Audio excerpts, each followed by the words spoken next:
Welcome to you. It's a pleasure having you here this evening.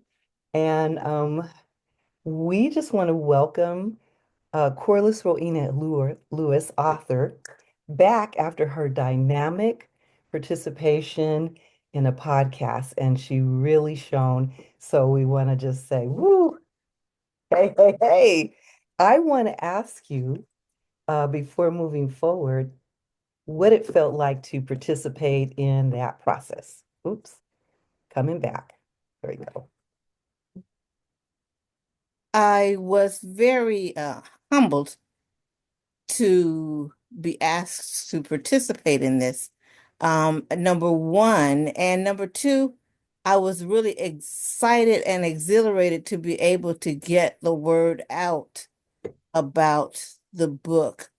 And even more than the book, even just about the subject area that caused us to write the book in the first place.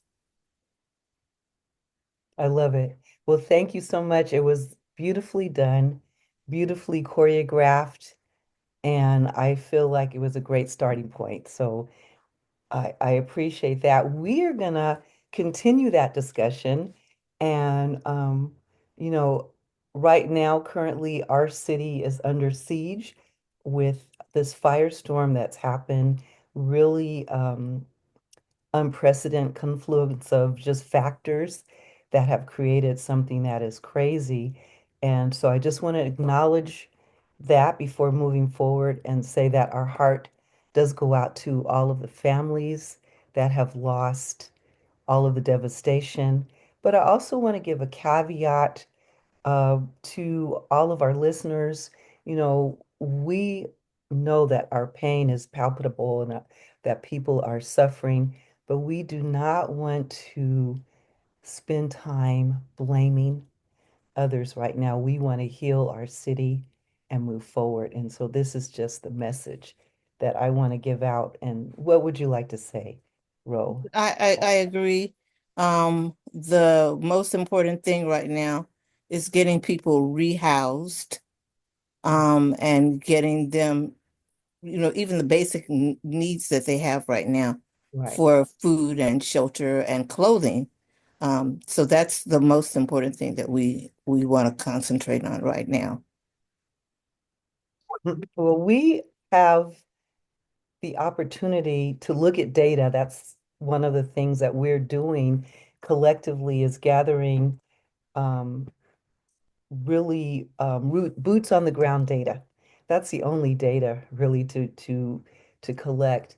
And I think one of the things that collectively we have noticed is that out of I think we have a total of 23 total candidates. Um, we have experienced an unprecedented loss, I think, in the Right. midst of our situation.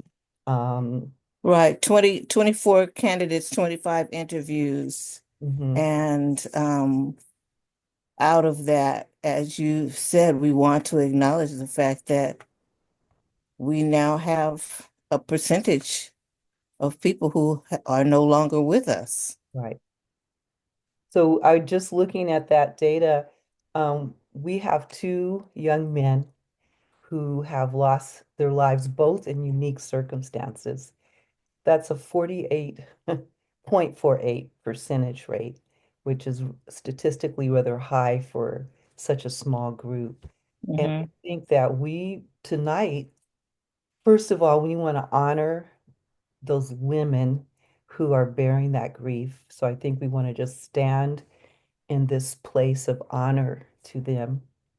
Uh, um, the I did get permission from both women to um, kind of have this conversation. But we want to honor them. And then we want to talk about, from each of our perspectives, what might be some factors that make our Black men and young men more susceptible to losing their lives at such an early age. So we honor and thank those women for being a part of our study. We honor this space for them, and we're kind of just delicately holding it for them, and being aware of the pain that they are experiencing in this moment. And so I'm gonna relinquish this time right now to you, Ro. What is your perspective on what might be some of the factors that these. Okay, the thing that keeps running through my mind is this one question. What color are they? What color are they? I didn't want to be so, but that's staring us in the face. Yes. What color are they? And a lot of the things that have happened, and I know as I would like for you to just take a moment, to, if you're at liberty, to just share a little bit about both of those young men. Um, Okay, I would love to. Our first young man, who died a couple of years ago, was actually an activist. Um, he, I'm not going to mention names today because I want to get further support from moms. And so, but we will just leave it that these are two young men in our book. The first one that passed away was a staunch advocate for rights of the working people.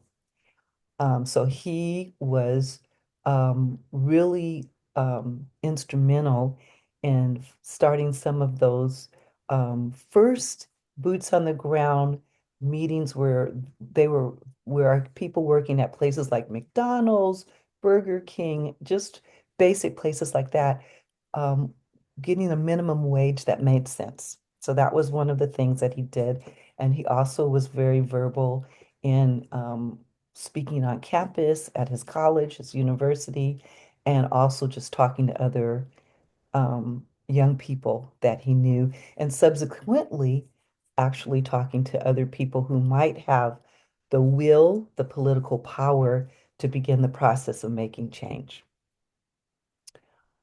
His death was untimely, um, and his mom, who invested as we have in her son, um, she's mourning that loss. She's mourning that loss. And moving forward, the young man who just passed on November 20th, 2024, um, again, an untimely death. He was killed on a freeway. He was an actor, a singer. And some of the people said at his amazing ceremony that his mom presented him with, um, that he was too good for this world, that he was a gentle soul, and that he was misunderstood because of the gentility that he had. And um, he was what was called a triple threat because he could play, he could sing and dance, and he loved the color green, which is my favorite color. So he was just an amazing, gentle soul, but he struggled, as do many of our African American males, with mental clarity, with the world just not making sense. You know, I did all the things that other young men do, but I'm not able to make it, and not really knowing why. And so that was his struggle. And so these were two men whose moms we were so gracious to share their part of the story. And it's with a heavy heart that Ro and I, you know, I'm calling you Ro after in your interview. I want you to know. Got to do that. well, that's what you do anyway. I do. That lets me know when I hear that that's somebody who knows who I am. Right, right. That's what. But I'm actually doubling down on that, you know? But yeah, so those are our precious gentlemen who America is not ready to see. And what they do see is black, what they think is aggressive, what they think is that they are disrespectful, and any other adjective that disenfranchises them becomes part of the scope and field of words to describe them. And as a So matter of that circles me back to why I said, what my primary question was, what color are they? correct, Because here in America, one of the things that we have found is that, and as you were saying, in the immediacy, uh, the first thing that they see is the color. They don't see the fact that this young man was an activist, that he was interested in improving his community. They don't see the triple threat. All they see is the color. And with that, a lot of the times, the much needed services that these young men might need, not just those two, but those that are within our book and those that are just in the world, in the diaspora, they don't get the same types of grace when they exhibit these symptoms. And that's what brought me to that question. thank you so much. That was a powerful question. And, as you get older, you move from peeking around the edges to describe something to just calling it what it is, because I don't have as much time anymore. Much time. I don't have as much time to satisfy your need for comfortability Yes. because I haven't been comfortable for a long, long time. And as we said in that other interview, and it's not my job to make you feel comfortable or to educate you and to make you wise about these things. Mm-mm. Though that's what we're trying to do now. We are attempting to have these types of conversations so that we can help. Right. But if you feel stopped in your tracks, someone has bulldozed you, or someone has just thrown a lot of unwanted stuff upon you, imagine, imagine, imagine the women who carry this day in and day out. And those are the stories that were told in our story. Do Yeah. you have your copy of the book handy so that you can Absolutely. I'll Oh, show hold that up. I lost your face, but it's hold that coming up. right back. There There you you go. go. Hold that up. There you go. That as this is what we're talking about, Moms and Black Sons, a comprehensive study. And so we just want you to see what this looks like. It's available on Amazon and Lulu Press, and uh, it's an opportunity for you to participate in the conversations that Mhm. we were having. Thank you. It is indeed. And we shall show that again because we realize that sometimes we need to show information more than once Yes. that everyone can receive it. But what can we do? I have two questions for you. One, how can we effectively communicate the challenges that our Black young men are feeling on a daily basis? Number one. And number two, how can we communicate the utter panic and fear that many of our moms sort of live at? That fear and that panic has actually become a normal state for them, um, because it is where they survive. What are What we doing now? Talk about it. Talk about it. Talk about it. Just what we're doing now. We have to keep the conversation open within the Black community, within the greater community of uh, the dominant culture. Um, we have to talk about it.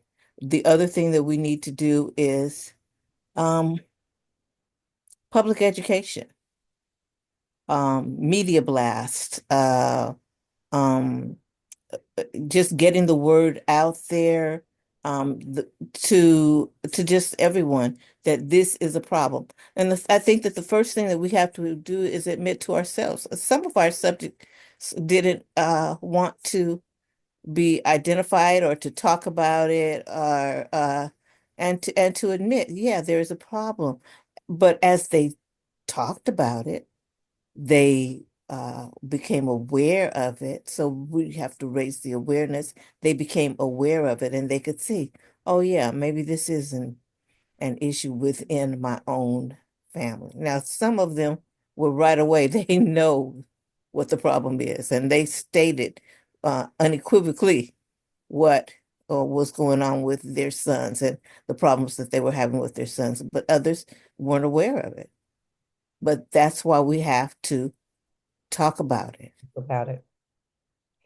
And talk about the fact that it's okay to identify that this is an issue because without identification, there's no change. We Hmm. we can't change and we can't even have conversations with our sons, our daughters too, but we are focusing on our young men because it Because appears, the title of the book was. I love the book, Moms and Black Sons. Our daughters appear, not always, but in many cases, to be just a little bit more adept at asking questions, finding resources, and being willing to allow someone to speak into their lives. And part of that is because they're not always carrying the requirement on their shoulders that I have to be a man, I have to step up, I need to know this, I should know this already. And so that may be part of it and not all of it. We'll have an opportunity, Ro, I think, to explore that, but not today. But not today. Mm-hmm. We'll have an opportunity to explore that.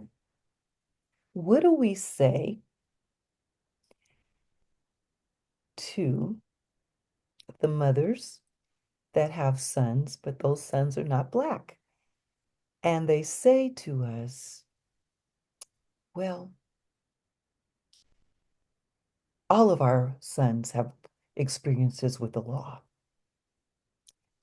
and all of our sons may find themselves in a particular situation where they've been pulled over. But, they get over it. It's uncomfortable. It shouldn't happen. But, why are you making a big deal about it?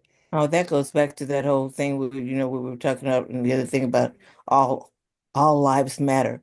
What it does is it diminishes Correct. the impact and the importance of what's going on. Yes. It dilutes the conversation. It dilutes the importance of what these people are experiencing, have experienced, and will experience. Mhm. And so, again, I think for all of us who are wanting to make a change, when we are thusly engaged, we can just keep saying the same thing. The broken record method, because records are coming back, girl. Did you know records are making a comeback? Yeah, Vinyl's on the rise. on the rise, the young people have discovered what we already knew. Mm. So it's I coming back. better hold on. I better hold on to my vinyl then. Hold on to your original vinyl, girl. It's going to be worth something. But that broken record method, sometimes people say, "Well," and you say, but here's the facts. Here's the data that we've uncovered. Mhm. We just keep saying it so it does not become diluted, so it does not become, um, I used the term in my dissertation, it's the soft eraser effect. Oh, yes, we agree with what you're saying, but let me just modify it a little bit. It wasn't that you were a slave, you just had to work hard and a whole lot of hours for what you wanted, longer than you expected to. Mhm. So, again, we do not want to minimize the experience because we want to help to move forward and we want to usher in civility in our culture. Right.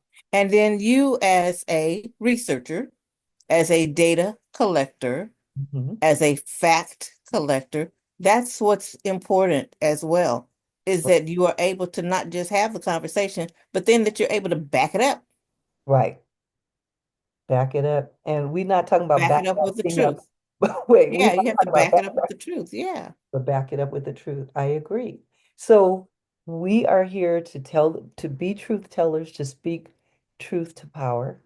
We realize that sometimes truth is uncomfortable. And I and you, we are authentic enough to just stand in that truth. It may be messy, it may be uncomfortable, it may be smelly, it may lead you places you don't want to go, but it's necessary if we want to move forward. And I want to talk about why I know it's important. Okay. Why do you know it's important, Charlotte? Because I am working, Dr. Charlene Williams, why do you know it's important? it's important. I am working with young men who have sort of bought the lie that media has said of them, some of their family members, and they are standing in that. And I see them at their worst days. I see them after the judge has sent them to me. And I see that it's hard to remove this concept that they have of who they are. And so we have a lot of work to do. And it starts with moms, but it starts with really the community, helping our community to see the utter horror and shame that our young men have to go through. So, here's something that I think all of us as Black mothers have experienced. Let's, I want to just stand in this truth for a couple of minutes. Our Black sons typically may tend to have heavier voices. They may tend to express themselves a little bit more excitedly in the classroom. And if they have teachers that are not aware of that, they may misidentify this behavior as disrespectful, as unwilling to participate in classroom policy. And they may early on label these young men as challenges and problem makers in the classroom. And we are educators from way off, long time educators. Um, what say you about that? I have found that even within my own child's life, one Mm, of the subjects of the book, Moms and Black Sons, mhm, that he is, there we go, thank you, that he mhm. is, one of those that have the heavier voices. And that is something that he has to deal with when he is meeting the police, when he's meeting authority. I mean, meeting authority at McDonald's. He has to he has to modulate and modify who he is Mhm. because he is seen as a Perceived. threat. Right. So this is problematic, and it is problematic for our sons because they are merely operating in the world as who they are, but they are being labeled as something utterly different. And so that is like, I think, one of the first areas of change that we need to loudly speak about.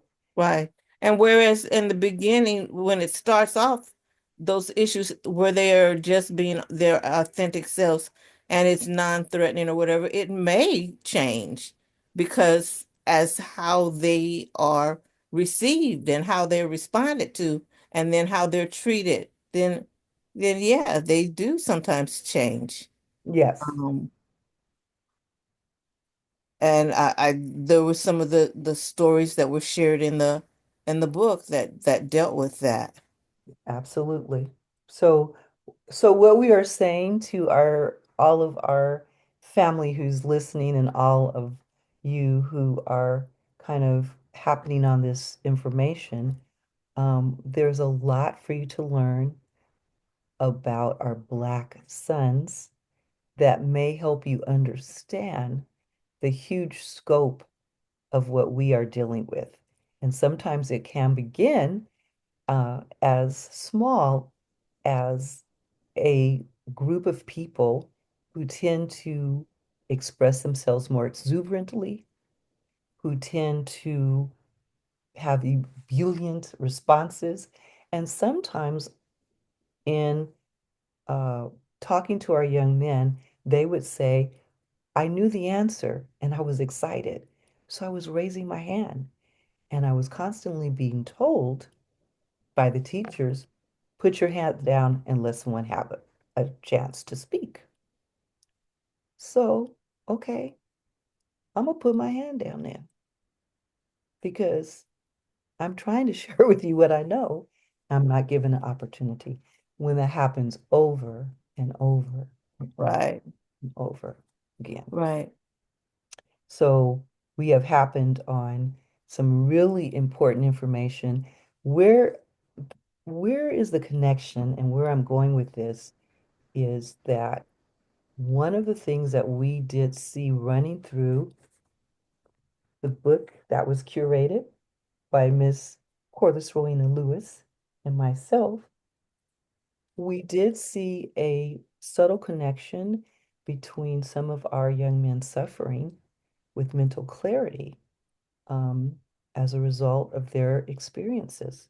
And so, one of the things that I want to focus on is the fact that could it be that receiving messages of you need to respond in class, but when I do, you're responding too much, you're too exuberant, I'm taking your response as being disrespectful.